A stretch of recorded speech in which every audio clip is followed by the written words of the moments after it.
할렐루야. 네, 이 새벽에 주님 앞에 나오신 여러분 위해 오늘도 우리 주님의 축복과 은혜가 넘쳐나기를 간절히 바랍니다.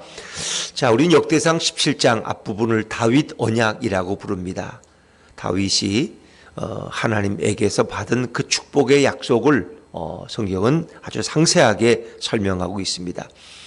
다윗은 자신은 이렇게 백향목궁에 거하는데 하나님의 궤는 성막에 있는 것이 좀처럼 편하지 않고 마음이 불편해서 하나님 앞에 하나님의 궤를 모실 집을 짓겠다고 그가 하나님 앞에 소원했을 때 하나님 그것을 거절하십니다.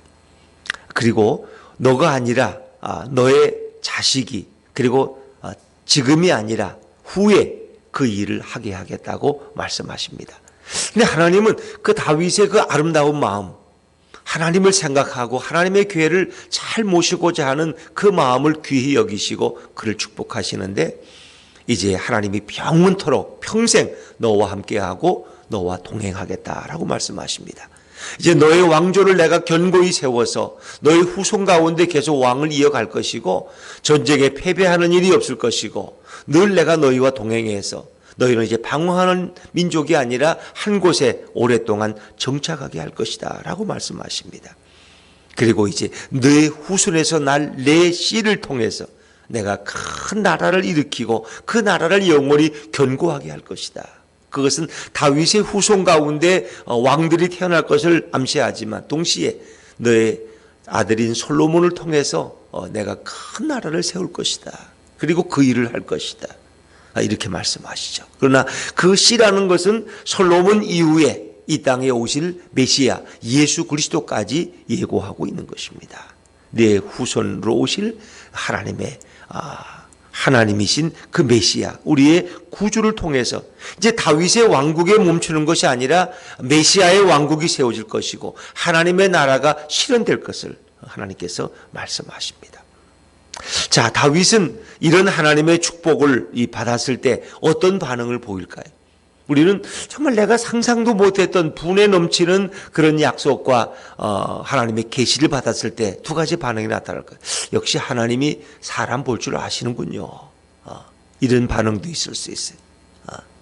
역시 사람들은 나를 몰라보았지만 역시 하나님의 눈은 예리해서 사람을 볼 줄 아시는군요. 이렇게 생각할 수 있어요. 이게 첫 번째 반응.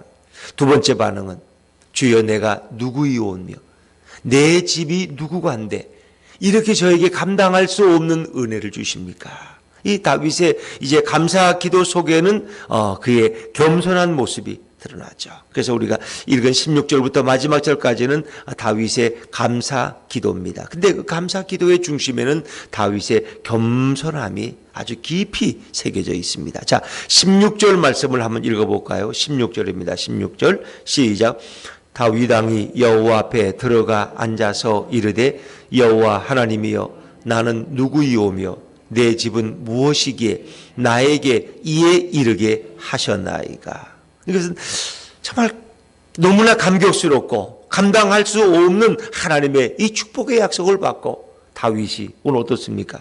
10절에 보니까 다윗 왕이 여호와 앞에 들어가 앉아서 어떻게 여호와 앞에 들어가 앉을까요? 이 얘기는 성막에 쳐져 있는 다윗의 왕국의 가장 중심에 모셔진 이 성막으로 쳐져 있는 여호와의 궤 앞에 들어가 앉았다는 거예요. 그가 여호와의 궤 앞에 마치 우리가 어떤 친근한 사람에게 얘기할 때는 어떻게 해요? 이런데 옆에 가서 이렇게 같이 앉아서 그냥 이런저런 두런두런 얘기하는 거. 이 생각해 보세요. 뭐 거창하게 하늘을 향해 이런 게 아니라 여호와의 궤가 하나님의 임재니까 그 하나님 앞에 가서 그냥 앉아서 친구와 이야기하듯이 하나님 내가 누굽니까? 사실 나는 이 시골 베들레헴 목동에 불러간 자가 아니었습니까? 근데 나에게 어떻게 이런 은혜를 이런 약속을 줄 수 있어요? 내 집은 무엇입니까? 내 집은 이거 이세의 집안이 아닙니까? 우리 집안을 따져보면 그렇게 명예로운 집안도 아닙니다. 우리 집안이. 우리 지파의 머리 되는 조상이 되는 유다는 자기 며느리와 이렇게 몸을 섞어서 자식을 낳은 그런 집안 아닙니까? 뭐 우리 집안에 그렇게 자랑할 게 없어. 또 거슬러 올라가면 어떻습니까? 여리고성에 이 라합이라는 여인으로부터 이렇게 또 시작된 그리고 겨우 나오미의 가정을 거쳐서 이렇게 이방에서 온 룻이라는 여인을 통해서 이렇게 세워진 우리 집안. 그런데 내 집이 도대체 뭐기에 나에게 이에 이르게 하시 이런 놀라운 복을 받게 하십니까? 이런 자리에 나를 세우십니까? 그리고 지금 이 목동인 내가 이렇게 이 한나라의 주권자가 되게 하신 것만 해도 감당할 수 없는데, 그것이 나 한 사람 받는 복으로도 감당할 수 없는데, 적어도 그것이 내 후손의 후손의 후손까지 영원한 왕조가 되게 하셔서 그걸 견고하게 세우신다는 이 말씀에 다윗은 몸을 둘 수 없는, 어쩔 줄 모르는 거예요. 자, 우리 그 다음 말씀도 한번 읽어보면 17절입니다. 17절 시작. 하나님이여, 주께서 이것을 오히려 작게 여기시고 또 종의 집에 대하여 먼 장래까지 말씀하셨사오니 여호와 하나님이여, 나를 존귀한 자들같이 여기셨나이다. 이것을 오히려 작게 여기시고, 10절에 보니까 이것은 지금 현재의 축복의 상태, 지금 이스라엘의 주권자가 되고 통일 이스라엘의 왕이 되어 사울 왕을 이어서 이 목동인 자신이, 근데 이것을 오히려 하나님은 작게 여기시고 종의 집에 대해서 먼 장래에 받을 복까지 미리 말씀하셨사오니, 정말 그래서 나를 존귀한 자들같이 이렇게 여겨주시는데 내가 감당할 수가 없다는 것입니다. 이 은혜가 너무나 크고 놀라워서 이 주님의 축복을 내가 감당할 수 없다는 거예요. 그러면서 정말 18절에 보니까 주께서 주의 종에게 베푸신 영예에 대하여 내가 다시 무슨 말을 나오리까? 이 상상도 못했던 이런 축복과 이 주님이 주시는 이 영광스러운 이 예언에 대해서 내가 무슨 더 할 말이 있겠습니까? 할 말이 있겠습니까? 이 다윗이 들은 이 다윗의 언약은 감히 상상도 못했던, 그래서 그것을 큰 일이라고 너의 나라가 견고하고 영원하고 내가 든든히 세울 것이다. 이건 이루 말할 수 없는 복이죠. 자, 우리 19절 또 한번 19절입니다. 시작. 여호와여, 주께서 주의 종을 위하여 주의 뜻대로 이 모든 큰 일을 행하사 이 모든 큰 일을 알게 하셨나이다. 이 모든 큰 일은 바로 하나님이 다윗에게 주신 이 계시, 미래의 것을 다 알려주시고 엄청난 부어주신 그 다윗에게 주신 이 언약, 이 약속, 이것을 이 부족한 종에게 알게 하시고 나단을 통해서 들려주신 그 하나님에 대한 감사가 몸에 배어 있는 거죠. 다윗은 참으로 하나님 앞에 겸손한 사람이었다. 그래서 하나님께서는 겸손한 자에게 은혜를 주시고 교만한 자를 배척하신다 그랬습니다. 다윗의 우리가 볼 때 인간적인 그 신앙인의 모습 속에서 그가 가장 큰 덕이 있다면 그건 겸손이죠. 겸손. 그래서 어거스틴이 제자가 와서 한번 최고의 덕이 무엇입니까? 라고 물었을 때 어거스틴은 첫째도 겸손이고 둘째도 겸손이고 셋째도 겸손이다. 어찌 보면 다윗을 통해서 우리는 인간이 하나님 앞에서 서야 할 자세가 무엇인가를 깨닫게 하는 것이죠. 그래서 이 다윗은 바로 예수 그리스도의 예표가 되는 것이고, 다윗이 지금 누리는 그 다윗의 신정왕국은 이 땅에 오실 메시아 예수 그리스도가 세우실 메시아의 나라, 메시아의 왕국을 우리에게 보여주는 거죠. 근데 그 일을 하나님은 누구를 어떻게, 바로 교회를 통해서 그 이루어 나가는 거예요. 하나님이 교회를, 그러니까 그들을 위험한 자리에서 건져내시고 그리고 그들을 모이게 하셔서 교회를 통해서 하나님의 나라가 세워져 가게 하는 거예요. 확장되어 가게 하는 거예요.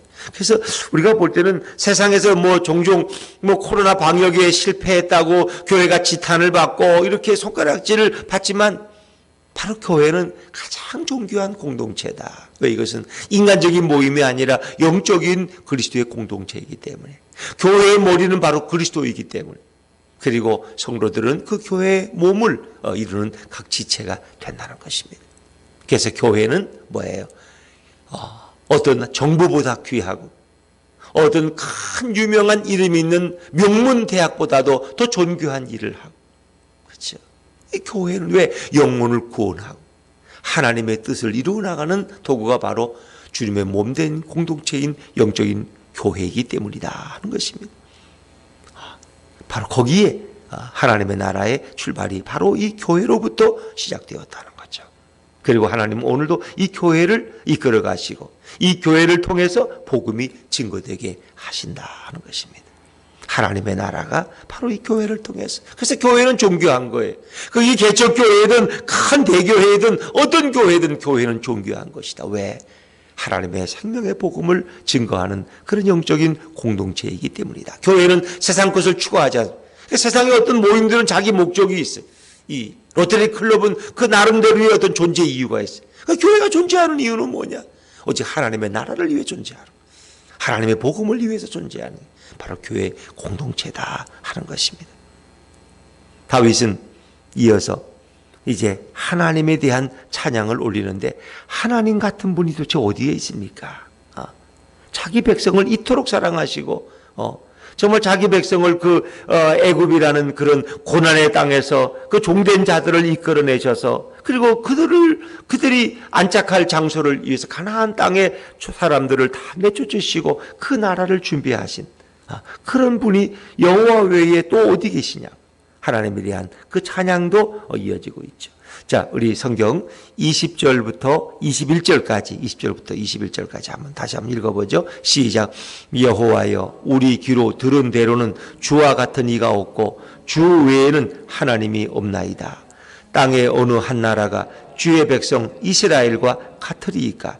하나님이 자기 백성을 구속하시려고 나가서 크고 두려운 일로 말미암아 이름을 얻으시고 애굽에서 구속하신 자기 백성 앞에서 모든 민족을 쫓아내셨사오며, 자기 민족을 위해서 타 민족을 쫓아내시고 자기 백성을 영원히 사랑하시는, 그래서 22절에 보니까 주께서 주의 백성 이스라엘을 영원히 주의 백성으로 삼으셨사오니, 영원히 주의 백성으로 삼으셨사오니. 이것은 바꿔 말하면 오늘 하나님께서는 우리 한 사람 한 사람을 부르셔서 예수님을 통해서 우리를 구원하시고 하나님의 자녀로 삼으셨는데, 그것은 영원한 약속이고 내가 너희와 영원히 동행할 것이다. 오늘도 하나님은 겸손한 자에게 은혜를 베푸시고 주님을, 예수 그리스도를 영접하는 자들에게 이런 복을 베풀어 주시는데, 하나님은 영원히 그들과 동행하겠다고 약속하셨어요. 우리 예수님이 이 땅에 오셔서, 여러분 이 땅에서 지상 사역을 마치시고 승천하실 때 주신 말씀이 마태복음 28장에 볼지어다 세상 끝날까지 내가 너희와 함께 하겠다. 임마누엘의 약속을 주신, 내가 너희와 영원히 동행하겠다는 거예요. 주님은. 그리고 다시 오셔서 우리를 영원한 하나님 나라로 인도하시겠다고 약속하지 않습니까? 그러니까 하나님의 백성에 대한 우리 예수님의 약속은 영원한 것입니다. 영원한 거예요. 그리고 내가 너희와 함께 있겠고 영원히 너희와 동행하게 해주겠다.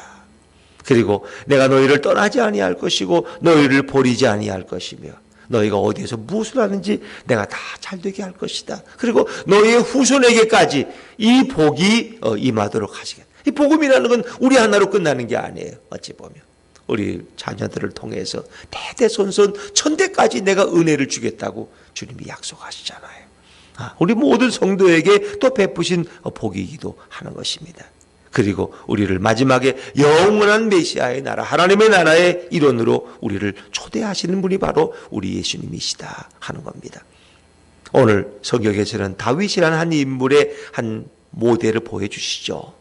그 엄청난 복을 받았음에도 또 미래의 엄청난 복을 약속하며 자신은 아무것도 아니라는 거예요. 자신은 늘 이것이 신앙인에서 다윗의 모습. 자신은 아무것도 아닙니다. 그리고 이 모든 자신의 모든 복이 내 것이 아니라 하나님으로부터 온 것임을 고백하고 있는 것이죠. 우리 예수님도 이 땅에 오셔서 자신을 드러내기보다는 하나님의 영광을 위해서 우리 예수님도 사역하셨어요. 이 모든 영광을 하나님께 돌리셨어요. 이것은 아버지께서 계획하시고 때가 되어 아버지께서 나를 보내셔서 아버지의 뜻을 이루려고 하심이라는 거예요. 이 모든 영광을 예수님은 하나님께 돌리셨어요. 역시 우리는 예수님에게서 또 예수님의 예표가 되는 다윗에게서 진정한 신앙의 본질이 무엇인가? 나는 아무것도 아니라는 거예요. 그리고 이 모든 것은 바로 주님이 주신 것이고 그리고 이 모든 것이 주님의 은혜임을 고백하는 것입니다. 우리 생명이 하나님의 은혜요. 나의 모든 소유가 하나님의 은혜로 주어진 것이요. 나의 모든 존귀함도 하나님께서 내게 덤으로 주신 것임을 알 때에 우리는 내 삶이 하나님의 영광을 위해 살아가는 거예요. 그래서 이 모든 주님의 약속이 그대로 이루어지기를 이제 다윗은 마지막에 간절히 기도함으로써 오늘 본문이 마쳐지죠. 자, 우리 23절 24절 말씀, 23절, 24절을 한번 읽어볼까요? 시작. 여호와여, 이제 주의 종과 그의 집에 대하여 말씀하신 것을 영원히 견고하게 하시며 말씀하신 대로 행하사 견고하게 하시고 사람에게 영원히 주의 이름을 높여 이르기를 만군의 여호와는 이스라엘의 하나님 곧 이스라엘에게 하나님이시라 하게 하시며 주의 종 다윗의 왕조가 주 앞에서 견고히 서게 하옵소서.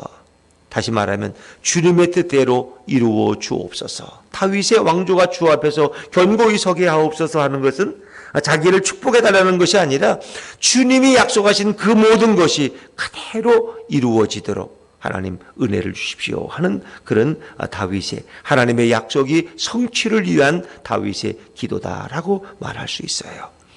그리고 다윗은 이 복을 이제 영원히 누리기를 그런 기뻐하는 거죠.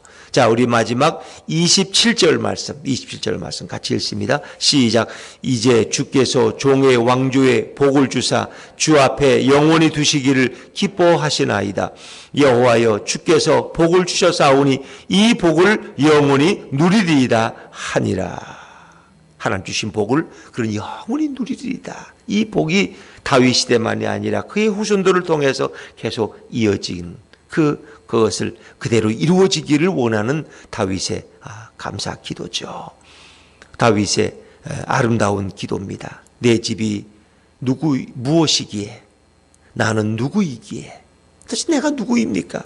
내 집은 무엇이기에 내게 이렇게 놀라운 복을 주십니까? 정말 이것이 우리가 깨달을 수 있는 신앙의 진리이면 좋겠습니다. 우리는 나는 아직 더 많은 복을 받아야 되는데 이 정도로 내가 만족할 것 같아? 하나님이 사람을 잘 모르시고 내가 누군데? 이렇게 생각. 이 사울 왕은 사실은 우리가 그를 평가할 때 그를 하나님 앞에 교만해서 자기의 이름을 드러내기 원했고 자기의 나라를 세우기를 원했고 그렇죠? 자기의 명성의 기념비를 세우고 하나님께 영광을 돌리질 않았어요. 그러나 다윗은 이 모든 영광을 하나님께 돌리는 거예요. 내가 도대체 누구이옵니까? 내가 이런 복을 받을 자격이 있습니까?